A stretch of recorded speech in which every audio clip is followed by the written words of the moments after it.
Because of the pandemic, we all have limited seating capacity right now. Over the next few videos, I'm going to share with you a bunch of tips on delivery and takeout. Today, we're going to talk delivery and we're going to talk about service tips that'll help you take your delivery from here to here. All right, first things first. When it comes to delivery, it's a tale of two different factors: speed and accuracy. That's going to make or break your delivery. Literally, that's the most important two things. And most of these tips are going to tie into those two things. And that's obvious, I would hope, right? Generally, speed's measured by the percentage of orders that are on time, and accuracy is measured by the percentage of orders that are accurate. If you can hit these two things, your delivery is going to grow and scale substantially over time. So let's talk about it. My first tip is to train your drivers. Both in corporate and independent restaurants alike, I've seen so many managers and owners just hire somebody and say, okay, here's the delivery, go to this address. I know it seems like that's all it should take and that it's common sense, but if you want them to do the job exactly how you want and you want them to contribute to speed and accuracy, you're going to have to take the time to train them. The simple truth is they represent you and your restaurant, and you're not there to make sure they're doing it correctly. And a lot of the other parts of this video are completely irrelevant if you don't get this tip down first. Number two is going to pertain to accuracy, and that is to hand verify every single order. You should have 2 points of contact to make sure every order is accurate. The first is the person packing the order. They should also sit there with a check and validate one piece at a time that everything is there. Then the driver is ultimately accountable for accuracy.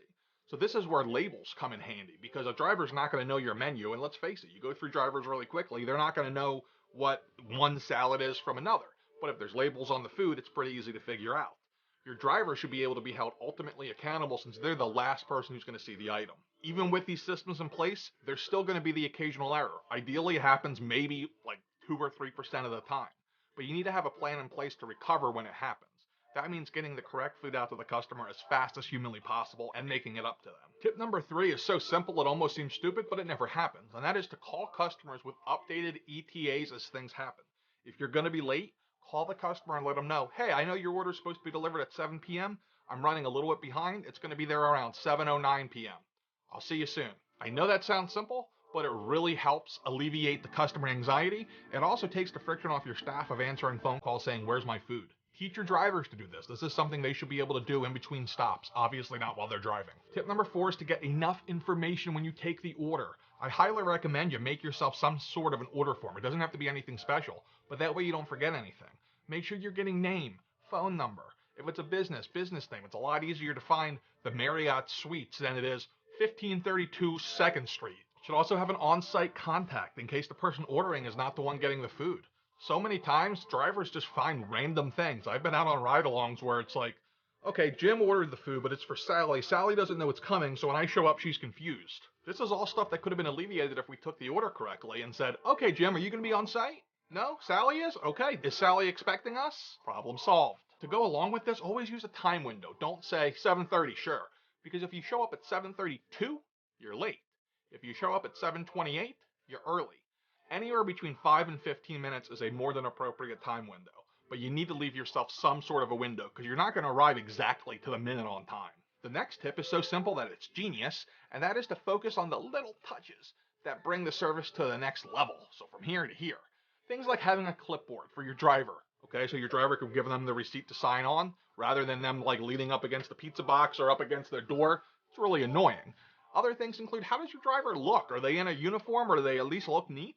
How does their car look? Does the front passenger seat look like they've been going to McDonald's for a fillet of fish every day for a month? How about your packaging? Is it branded? Is it nice looking? Or is it just cheap styrofoam? And don't forget, please, thank you. It goes a really long way. My next tip is to teach your drivers to be Boy Scouts. No, I don't mean actual Boy Scouts, but think about it like this. They should be prepared for anything. One thing that I used to have my drivers do is I keep a little cart with them in their car. It was a $15 cart. I'd buy it from Staples. They'd sign it out at the beginning of their shift. Really simple for them to help them with bigger orders. How about a flashlight when they're going somewhere that's dark? And the most important thing here is to keep a crash kit in your car. So like paper products, so cups, plates, forks, knives, chips if you want.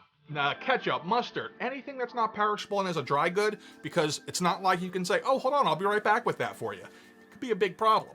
Plus, if there is a mistake on the order, it's an easy fix. My next service tip is to do ride-alongs. No, I don't mean ride-alongs like the movie. When I say ride-alongs, I mean actually get in the car with the delivery driver and go with them on the delivery. See how they handle themselves, see what the customers are like, and it's really good for the customers to see you. This is literally the only opportunity to verify that your driver is following the standards that you put in place. My next tip is not to let delivery customers become out of sight and out of mind. Because they're not in your restaurant giving you dirty looks, a lot of time managers have a tendency to forget about delivery customers and prioritize in-house customers over them. Don't let this happen. It's really easy to do, and it's also a really easy way to completely screw up your business. I have one more tip for you, and that is to schedule drivers appropriately. This is a lot easier said than done. You gotta find the perfect balance of having enough drivers scheduled versus not having too many and they don't make money and then quit. This is where having a backup driver really comes in handy. Maybe your prep person and your dish person is also trained to go out on deliveries as needed.